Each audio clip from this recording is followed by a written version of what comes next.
ഇതുവരെ നമ്മൾ രാശികളുടെ പലതരത്തിലുള്ള വർഗീകരണം പറഞ്ഞു കഴിഞ്ഞു.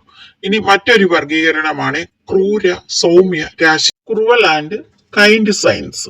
ഇതിൽ തന്നെ ക്രൂര രാശികളെ നമ്മൾ പുരുഷ രാശികൾ എന്നും കൂടെ പറയും.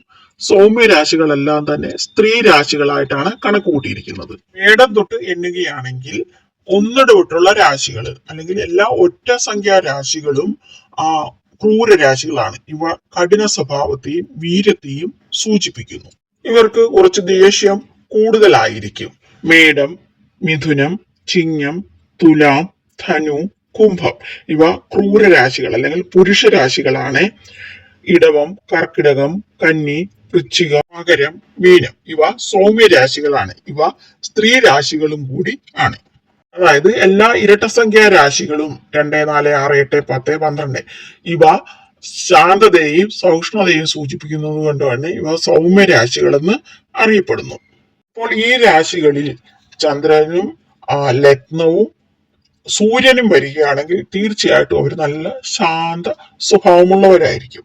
അതേസമയം ഇപ്പോൾ ലഗ്നം മേടത്തിൽ നിന്നുകൊണ്ട് ചന്ദ്രൻ വൃശ്ചികത്തിൽ നിന്നാലോ അല്ലെങ്കിൽ ലഗ്നം വൃശ്ചികത്തിൽ നിന്നുകൊണ്ട് ചന്ദ്രൻ മേടത്തിൽ നിന്നാലോ അത്രയും സൗമ്യത നമുക്ക് പ്രതീക്ഷിക്കാൻ പറ്റുകയില്ല. ഇതൊക്കെ ജാതക നിരൂപണത്തിൽ നമ്മളെ സഹായിക്കുന്ന ഘടകങ്ങളാണ്. മറ്റൊരു വർഗീകരണമാണ് ശീർഷോദയ രാശികൾ. അതായത് തല ആദ്യം വരുന്നവ മിഥുനം, ചിങ്ങം, കന്നി, തുലാം, വൃശ്ചികം, കുംഭം. ഈ രാശികൾ പകൽ സമയത്ത് കൂടുതൽ ബലമുള്ളവയാണ്. ഡേ ടൈമിൽ സ്ട്രോങ് ആയിട്ടുള്ളവയാണ്. പിന്നെ പൃഷ്ഠോദയ രാശികൾ പിൻഭാഗം ആദ്യം വരുന്നവ മേടം, ഇടവം, കർക്കിടകം, ധനു, മകരം ഇവ രാത്രിയിൽ ബലമുള്ള രാശികളാണ്. ഉഭയോദയ രാശി മീനം രാശിയാണ്.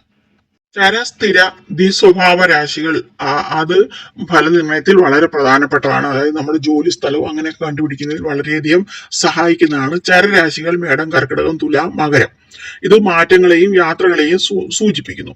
സ്ഥിരരാശികൾ ഇടവം, ചിങ്ങം, വൃശ്ചികം, കുംഭം ഇവ സ്ഥിരതയെയും മാറ്റമില്ലായ്മയും സൂചിപ്പിക്കുന്നു. ഡ്യുവൽ സൈൻസ് അഥവാ ദ്വിസ്വഭാവ രാശികൾ മിഥുനം, കന്നി, ധനു, മീനം സാഹചര്യത്തിനനുസരിച്ച് ഇങ്ങനെ മാറിക്കൊണ്ടേയിരിക്കും. അതായത് ചില സമയത്ത് സ്ഥിരമായിട്ട് എങ്ങും പോകാനൊന്നും ഇഷ്ടപ്പെടാതിരിക്കും, അല്ലാത്തപ്പോൾ ഇങ്ങനെ യാത്ര ചെയ്യാനൊക്കെ ഇഷ്ടപ്പെടും. അങ്ങനെയുള്ള രാശികൾ ഇതൊക്കെ നമുക്ക് ആ ജോലിയുടെ സ്വഭാവമൊക്കെ കണ്ടുപിടിക്കാൻ വളരെയധികം ഞാൻ ഉപയോഗിച്ചുകൊണ്ടിരുന്നതാണ്. ചില സ്ഥലമാറ്റത്തിന്റെയൊക്കെ കാര്യം ചോദിക്കത്തില്ലേ, അങ്ങനെയൊക്കെയുള്ള സാഹചര്യത്തിൽ ഇത് നിൽക്കുന്ന 10ാം ഭാഗം ചരരാശിയിലൊക്കെ വരികയാണെങ്കിൽ ഒരുപാട് യാത്ര ചെയ്യേണ്ട ജോലി അങ്ങനെയൊക്കെ കണ്ടുപിടിക്കുന്നതിന് ഇത് വളരെയധികം സഹായകമാണ്. ചരരാശികളെ ഇംഗ്ലീഷിൽ മൂവബിൾ സൈൻസ്, സ്ഥിരരാശികളെ നമ്മൾ പറയുന്നത് ഫിക്സഡ് സയൻസ്, ദ്വിസ്വഭാവമുള്ള രാശികളെ നമ്മൾ പറയുന്നത് ഡ്യുവൽ സയൻസ് എന്നാണ്. അപ്പോൾ ഇതിന്റെ ഈ 4 മൂലയ്ക്കും കാണുന്നത് ഡ്യുവൽ സയൻസ്. അങ്ങനെ ഓർത്തിരിക്കാൻ എളുപ്പമായിരിക്കും. അല്ലാതെ ഓർത്തിരിക്കാൻ ചര സ്ഥിര ഉഭയ ഉഭയരാശികൾ എന്നാണ് നമ്മൾ പറയുന്നത്. ദ്വിസ്വഭാവ രാശികളെ ഉഭയരാശികൾ എന്നും പറയും. അപ്പോൾ അങ്ങനെയും നമുക്ക് ഓർത്തിരിക്കാം. ഇത് വളരെ പ്രധാനപ്പെട്ടതാണ്. ഓം നമഃ ശിവായ.